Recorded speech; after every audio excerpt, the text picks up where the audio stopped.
So the heavens and the earth were completed, and all that is in them. On the seventh day God ended his work which he had done, and he rested on the seventh day from all his work which he had done. Then God honored the seventh day and made it holy, because in it he rested from all his work which he had done. This is the story of the heavens and the earth when they were made. In the day the Lord God made the earth and the heavens. Now no bush of the field was yet on the earth, and no plant of the field had started to grow, for the Lord God had not sent rain upon the earth. And there was no man to work the ground, but a fog came from the earth, and watered the whole top of the ground. Then the Lord God made man from the dust of the ground, and he breathed into his nose the breath of life. Man became a living being. The Lord God planted a garden to the east in Eden.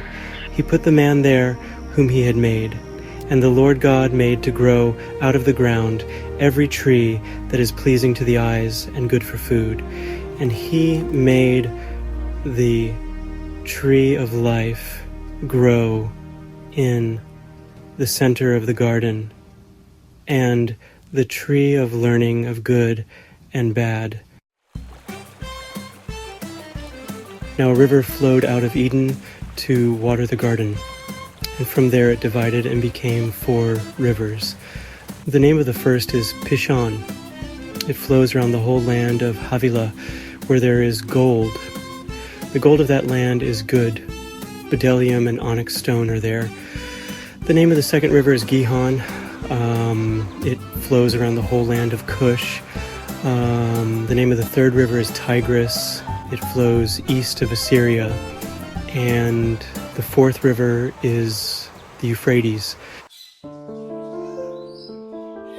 Then the Lord God took the man and put him in the Garden of Eden to work the ground and care for it. The Lord God told the man, "You are free to eat from any tree of the garden, but do not eat from the tree of learning of good and bad, for the day you eat from it you will die for sure." Then the Lord God said, "It is not good for man to be alone. I will make a helper that is right for him." Out of the ground the Lord God made every animal of the field and every bird of the sky. He brought them to the man to find out what he would call them. And whatever the man called a living thing, that was its name. Adam gave names to all the cattle and to the birds of the sky and to every animal of the field, but there was no helper found that was right for Adam. So the Lord God put the man to sleep as if he were dead. And while he was sleeping, he took one of the bones from his side and closed up the place with flesh. The Lord God made woman from the bone which he had taken from the man, and he brought her to the man. The man said, "This is now bone of my bones and flesh of my flesh.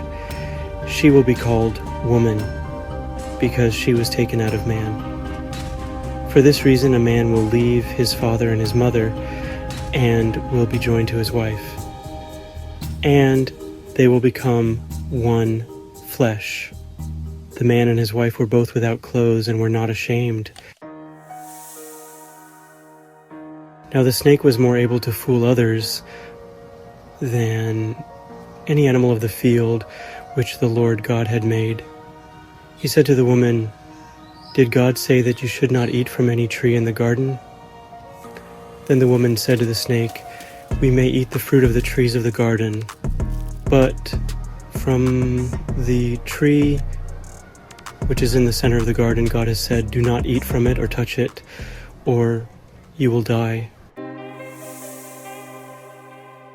The snake said to the woman, "No, you for sure will not die, for God knows that when you eat from it, your eyes will be opened, and you will be like God, knowing good and bad."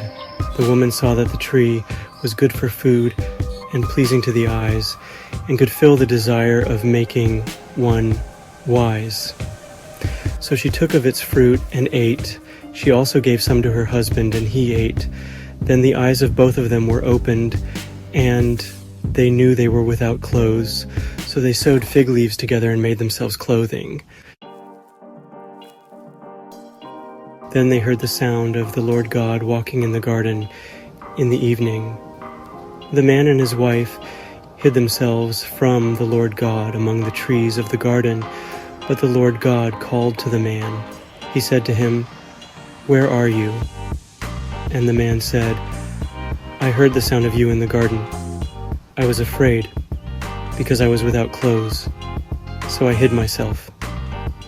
The Lord God said, "Who told you that you were without clothes? Have you eaten from the tree of which I told you not to eat?" The man said, "The woman whom you gave to be with me, she gave me fruit of the tree, and I ate." Then the Lord God said to the woman, "What is this you have done?" And the woman said, "The snake fooled me, and I ate." Then the Lord God said to the snake, "Because you have done this, you will be hated, and will suffer more than all cattle, and more than every animal of the field. You will go on your stomach, and you will eat dust all the days of your life. And I will make you and the woman hate each other, and your seed and her seed will hate each other. He will crush your head, and you will crush his heel." To the woman he said, "I will make your pain much worse in giving birth. You will give birth to children in pain, yet your desire will be for your husband, and he will rule over you." Then he said to Adam, "Because you have listened to the voice of your wife, and have eaten from the tree of which I told you, do not eat from it. The ground is cursed because of you. By hard work you will eat food from it all the days of your life. It will grow thorns and thistles for you. You will eat the plants of the field.